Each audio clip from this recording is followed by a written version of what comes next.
Hello students, class 4th, subject science and chapter number 6.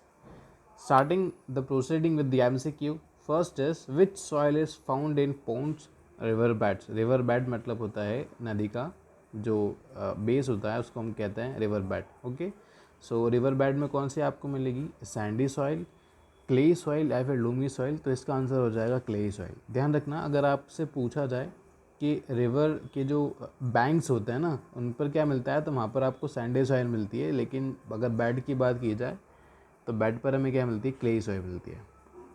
Next is which of the following soil is good for growing plants. So plant grow करने के लिए we have seen that loamy soil has humus and humus is good for plant.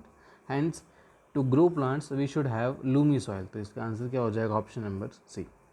Next हम एक topic की बात करते हैं, this is soil erosion. Soil erosion क्या होता है? देखो, सॉइल इरोजन मीन्स सॉइल का इरोड होना, मतलब वहाँ से उखड़ कर कहीं और चले जाना. The top most layer of the soil is called the top soil.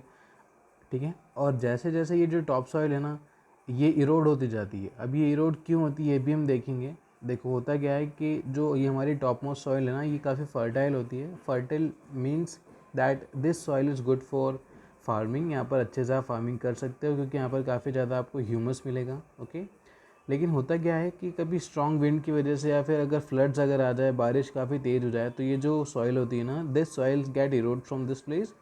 ये यहाँ से हट के कहीं और चली जाती है. तो the removal of fertile top most soil by the action of wind, rain और river water is called soil erosion. तो सॉइल का उखड़ कर एक जगह से दूसरी जगह चले जाना क्या कहलाता है? सॉइल इरोजन कहलाता है. अब ये क्यों हो सकता है? The causes of soil erosions are, first is the strong wind. If any place have very strong wind, मतलब काफ़ी तेज़ अगर वहाँ पर अगर हवा चलती है ना तो वहाँ पर आपको सॉइल इरोजन दिख सकता है. नेक्स्ट आता है deforestation. Just remember this word is deforestation. Okay, deforestation होता है cutting down of trees in large number. काफ़ी बड़ी एरिया में काफ़ी ज़्यादा क्या करना, पेड़ों की कटाई करना डिफॉरेस्टेशन कहलाता है. बाय द वे इसी का जो एंटोनिम होता है उसको हम कहते हैं अफॉरेस्टेशन, और अफॉरेस्टेशन का मतलब होता है पेड़ लगाना. नेक्स्ट एक और वर्ड आता है ओवर ग्रेजिंग. देखो ग्रेजिंग का मतलब घास चढ़ना होता है और ओवर मतलब ज़्यादा. तो आप खुद समझ सकते हो कि अगर हम किसी एरिया में बार बार ग्रेजिंग करवाते हैं कैटल्स की ना तो वहाँ पर जो घास है ना वो क्या होती है? इरोड हो जाती है और उससे जो सॉइल की ग्रिप है वो ख़त्म हो जाती है और इस वजह से सॉइल इरोजन होता है. लास्ट जो इंपॉर्टेंट पॉइंट आता है वो होता है हैवी रेन और फ्लड्स. हैवी रेन तो आप समझ ही गए होंगे, काफ़ी तेज़ बारिश आना, और फ्लड मतलब होता है बाढ़ आ जाना. ठीक है, तो अगर काफ़ी ज़्यादा बारिश हो जाती है फिर फ्लड्स आ जाते हैं, उस वजह से भी सॉइल क्या होती है? One place to another place travel कर जाती है और उसी को हम क्या कहते हैं? Soil erosion. ओके, नेक्स्ट इसी से रिलेटेड एक और टॉपिक आता है जिसको हम कहते हैं कंजर्वेशन ऑफ सॉइल. देखो ये वर्ड ध्यान रखना जो ब्लू लेटर में लिखा है ना सबसे ऊपर heading, the conservation of soil. Conservation का हिंदी मीनिंग होता है संरक्षण करके रखना, या फिर उसको आप ऐसे समझ सकते हो किसी चीज़ को प्रिजर्व करके रखना, बचा के रखना, क्या कहलाता है? कंजर्वेशन. अगर हम यहाँ पे सॉइल की बात कर रहे हैं तो ये कंजर्वेशन ऑफ सॉइल क्या हो जाएगा? The protection of soil from its erosion.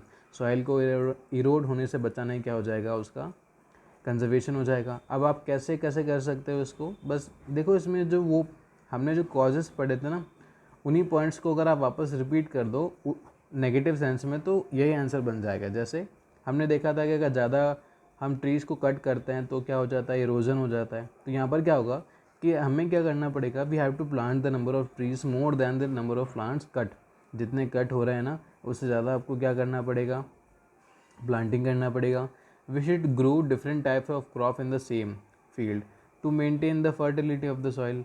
अगर आपको सॉइल की फर्टिलिटी मेंटेन करके रखनी होती है ना तो हर एक सीज़न में अलग अलग क्रॉप्स को ग्रो किया जाता है ताकि जो न्यूट्रिएंट्स हैं उसमें अवेलेबल रहे. इसको हम कहते हैं crop rotation. Okay, open field में ट्री और ग्रास को काफ़ी ज़्यादा लगाना चाहिए जिससे क्या रहता है?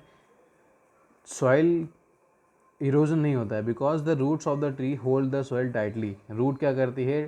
ट्री की सॉइल को काफ़ी अच्छे से होल्ड करके रखती है जिस वजह से सॉइल इरोजन नहीं होता है.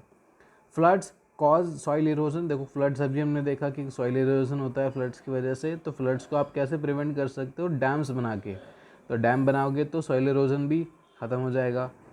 फिफ्थ पॉइंट आता है ग्रेजिंग एनिमल। अगर ग्रेजिंग एनिमल कौन कौन से हो सकते हैं, गोट हो सकता है, काउस हो सकता है, तो इनको क्या होना चाहिए, सेम एरिया पर बार बार ग्रेजिंग नहीं करवाना चाहिए। तो अभी मैंने बोला ना बार बार, तो उसके लिए एक वर्ड यूज़ आता है continuously. Okay, so this word is continuously, और इसका मीनिंग होता है बार बार मतलब लगातार।